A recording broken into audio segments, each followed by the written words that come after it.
Hello, good day. Sanjing Koila. Ito yung aming second dinner ng family ng aking boss. Kaya naisipan na lang nilang mag-pizza. Ayan yung aming pizza. Iba't ibang flavor. Ayan, kasi nga tamad ng maglupaluto. Ayaw nilang magpaluto. Kaya bumili na lang sila ng pizza. At saka nagluto na lang ako ng isang gulay. Yung isang klaseng gulay na lang. Ayan, meron siyang mushrooms. Meron siyang mga bacon. At saka Hawaiian. At saka whatever. Iba't ibang klase. At saka bumili na rin sila ng chicken, merong chicken spicy, may chicken wings, chicken legs, at saka kung ano-ano pa. At saka yun guys, meron din silang mga soft drinks, kasi iba sila dito, hindi nila nilalapag lahat, katulad natin, nilalapag mag-picture muna, kaya walang picture na nangyari. So, bali, ako na lang talaga yung nagsi-selfie, kasi gawa nga yung isang apo ni Lula ay mahihain talaga siya sa picture, ayaw niyang magpa-picture. At saka ayan na nga guys, kinabukasan, marami na pa rin pa talaga ang natira. Ayan, akala ko, mauubos ko lang sa isang almusal. Kaya marami pa rin palang natira. Ayan, nagpainit na lang ako ng 2 slice. Nilagay ko sa steamer. Kaya mas masarap guys na ilagay nyo sa steamer kasi malambot siya. Kaysa ilagay nyo sa oven. Kasi pag sa oven, titigas siya. So, parang hindi siya. Pagka nilagay mo siya sa oven, kasi nga, yung oven nitong pizza ay matigas na. So, pagka naglamig, mas lalong tumigas. Kaya pag i-oven mo siya ulit, titigas lalo. Kaya ang advice ko, yung suggest ko, mas masarap talaga siya ilagay na lang sa steamer.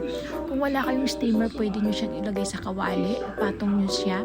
Lagyan nyo ng rock at saka tubig. Kunting tubig, tsaka takpan. Ayan, tsaka paapoyan. Yun, malambot na siya. Ayan, syempre, ayan, meron pa rin siya, meron pa siyang manok na tira. So, ang ginawa ko yan dito, guys, meron na akong almusal, meron na akong tanghalian, at saka yung snacks ko, puro pizza na lang talaga. So, ayan, nag-amlit pizza na talaga ako. Nilagyan ko siya ng chili flakes, medyo maanghang, pero hindi naman siya talaga maanghang. Ayan, parang hindi ko nga feel ngayon mag-video, bali yung pag-video ko dito, hindi ko siya intention na i-upload, pero naisip ko ngayon sayang din naman. Actually, nung Chinese New Year pa ito. Kaya tingnan nyo guys, yung na-steam siya, medyo malambot siya, at saka ang sarap ng cheese. Ayan, o diba, hindi siya yung matigas. Kasi pag matigas siya, parang yung bahaw, alam mo yun, yung masarap yung finilter ko nga lang siya, kasi gawa nga na hindi talaga ako nag-ayos. Ayan. So, okay lang yan, di ba? Napaka-sticky ng kanyang cheese, ng kanyang mozzarella.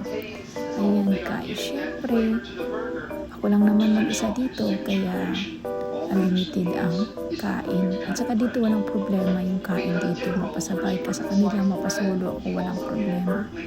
Yung hindi tulad sa ibang bansa na hindi ka pwedeng maupo ng matagal. Dito unlimited guys, hanggat kaya, hanggat gusto ko, basta wala lang basta hindi lang busy sa alaga.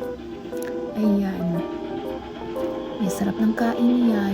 Siyempre naka-gloves tayo ng plastic yan para hindi magkalat sa ating kamay, at saka bilis tayong kumain, diba?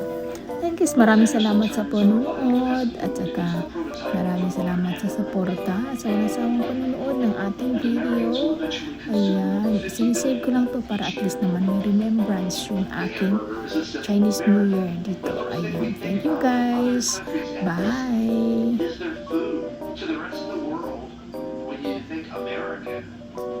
The hamburger pops into their head. Now all he has to do is convince Wichita locals to try it.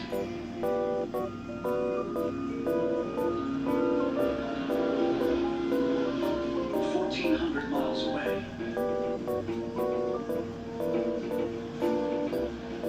A young Polish immigrant works 2 jobs but can barely keep himself fed. I've been working hard. He always is. He grew up one of 13 children with very little to eat. When he first arrived in New York, he did what you do, which is make shoes.